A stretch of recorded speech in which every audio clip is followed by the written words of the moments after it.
Greetings, fellow action figure connoisseurs, and welcome to another episode of Digital Caveman Presents. I, as always, am your host, the Digital Caveman, and today I will be presenting you with the Harvinger Studios Savage Crucible Creatures of the Crucible Komodo Blind Pack. Let's get into it!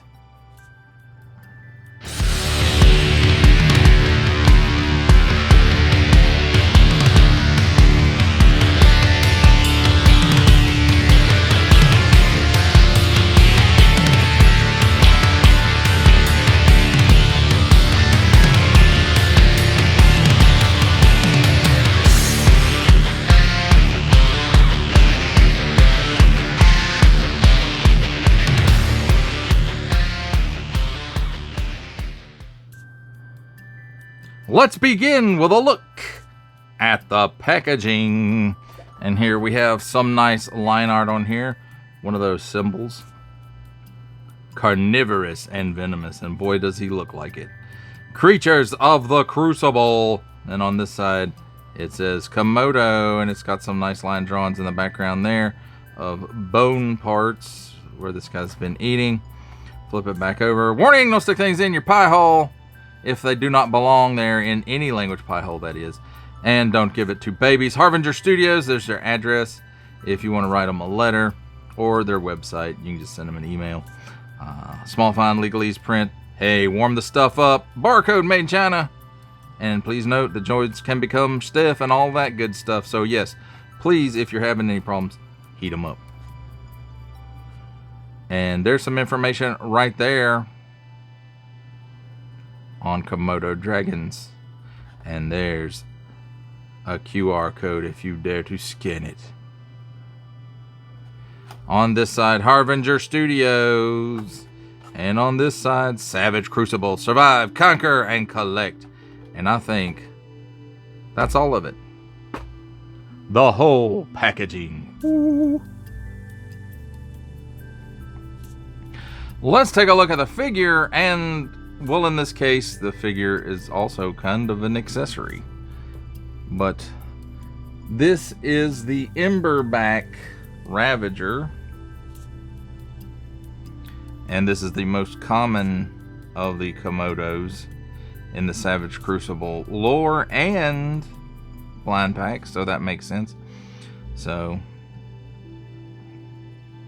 got a nice black glossy tongue there. Look at those eyes. The fade from the dark on the top to the reddish orange on the bottom. At least I'm assuming it's reddish orange. I am colorblind, so please don't make fun of handicapped people. But I do love all these stripes. Stripes running down the back. Stripes running across. Kind of a stripe right there. And then again, it just kind of fades into this color. And that's even on the bottom of the feet and stuff too. And then looks like there's a separate paint app for the claws. It's kind of hard to tell with my Mark 1 eyeballs, much less the camera. But it looks really, really good. And like all Savage Crucible, I mean, just the sculpted detail in this guy. Well, I assume it's a guy. And the combination between that and the deco hits is just always incredible looking. Let's talk about his articulation a little bit. There's not a whole lot to talk about here. There's, I was a little bit surprised. The tail is a little flexy, but it's not a bendy wire, and I was kind of surprised at that because people are liking to use lots of bendy wire stuff in tails these days. But that suits me fine because that means less chance of it cracking, breaking, that kind of stuff. So just a static tail is super fine with me. At the head, it's on a half dumbbell or a ball joint, whatever you want to call it, and he can look down that far, he can look up that far. His head will go side to side plenty. It will rotate 360 degrees as well. And it doesn't really mess up, you know, like the joints don't show bad when you're articulating this figure. At the legs, they're on a half dumbbell or ball joint, whatever you want to call it as well. They will, well, there we can see it right there. So they move in and out. They pop back on really easily as well. So moves out about that far. Moves in till it pops off again. So it moves in about that far. So not a bad range of movement there. And then it does get 360 degrees at the back. Kind of the same thing going on, ball joint, half dumbbell, whatever you wish to call it. So it goes in that far, and he can hike his leg up that far. And are they connected? No, I think there's one post with two ball joints on the end of it that run through there. So sometimes it may look like the legs are connected, but they will move independently. So you can move them together or independently. Not on the front though. That seems to be individual pegged balls. Yeah, I know that sounds bad. So there you have it, my friends. There's a look at the Emberback Ravager. It's time for my favorite part of a review, comparisons. And here we have the Harvinger Studios Savage Crucible Komodo Dragon Blind Packs Emberback Ravager with the Creative Beast Studios Cyberzoic 1/12 scale Smilodon Populator, the Marvel Legends series Zabu Build-A-Figure Wave Zabu Build-A-Figure, and the Marvel Legends series Zabu Build-A-Figure Waves Kazar.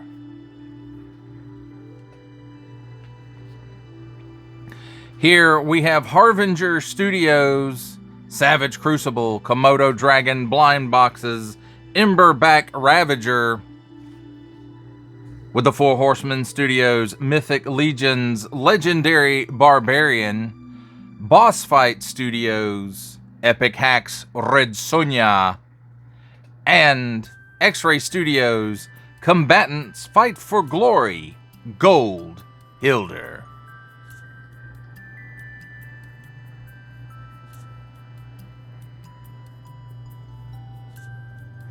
For our last set of comparisons, here we have Harvinger Studios Savage Crucible Komodo Dragon Blind Box Emberback Ravager, with from the Marvel Legends series making his cameo appearance, Stan the Man Lee. From G.I. Joe Classified series, the Hasbro Pulse exclusive Regal variant Cobra Commander. From Star Wars The Black series, the Archive Edition 501st Legion Clone Trooper. And for a 7-inch scale comparison from the Masters of the Universe Masterverse line, the 40th Anniversary He-Man. For final ramblings on the Savage Crucible Komodo Dragon Blind Box Emberback Ravager, I have to say these are pretty cool drops. I was going to get the dungeon, and I still may if I can find it at a decent price. And the reason I wanted it was the Komodo dragon that was in there was the big reason, like the skull stuff and the rats. You know, that's kind of cool. And the fact that things is staying, it's got some chains. You know, I mean, it's a decent little display piece. But the Komodo was definitely the prize in that Cracker Jack box. And now they've got it where you can get them individually. Of course, it's not the same color as the one that comes with the dungeon set. But, you know, really cool pieces nonetheless. And you know, you get that blind box thrill of not knowing what you actually bought, which is sometimes a good thing and sometimes a bad thing. But I think it's a cool reuse of this mold, and you know, it helps them get some reuse out of that. And people seem to be genuinely excited about these blind boxes, and that's cool. I'm excited about these blind boxes, and I wish I had picked up more than just 2. I only picked up 2, and I got this guy and the Frost Vein Stalker. Yeah. So the most common one, and I'm guessing the way that I'm guessing they have them listed on the website in the order of rarity, because this one is the most common, and then the gilded one is the rarest, and it's listed at the bottom. So this one is just above. I mean, the Frost Vein is just above the gilded. So I'm assuming he's the next to the rarest. But that's just me guessing. I don't know for sure. But, you know, this guy, he hangs out around hot places, lava and volcanoes and fiery jungles and ashes from the volcanoes and, you know, just crazy stuff like that where it's really hot. So, that's cool. And I really like these figures. And, you know, it's a figure or it's an accessory. It depends on how you really want to look at it. It's a figure to me in the fact that it is articulated, even though it is a bit of limited articulation. But for it to be a pack-in, originally, you know, meant to be a pack-in piece, at least it does have articulation. I was surprised that it didn't have a bendy tail. I'm glad it didn't. I don't really like the bendy wire stuff. It, you know, over time breaks, becomes brittle. Even if you don't bend it, it'll become brittle. And, you know, deco peels off of it and things like that. So, in my opinion, it's better this way, that it does not have those things. The sculpt and the deco on these things are amazing. And I picked these 2 up at Joe Fest and decided, oh, I'm going to go pick up some more. And oops, too late, they were sold out. So that's a thing. So hopefully they have some stock that they're going to put back up on their website. And I know in enough time that I can get in there and maybe pick up 2 or 3 more just to try my luck. Which would be cool if I could get a set of all 4. That would be nice. So, that's really cool.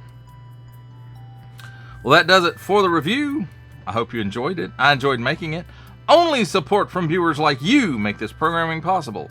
Each view does count, and I do appreciate each and every single view I receive. Thank you, and thank you so very, very much for supporting this channel through viewing. If you are interested in supporting my channel further, I'm now offering memberships at various tiers. Click the join button on my YouTube page, or check this video's description for the link and see if any membership offers are right for you, but only if you are in a position to do so. Comment below, like, share, subscribe if you would like to see more content or just help the channel grow, or both. That's even better. And don't forget to ding that bell so that in the future you will be notified as my new content becomes available. That's a wrap, folks. I'll see you next time.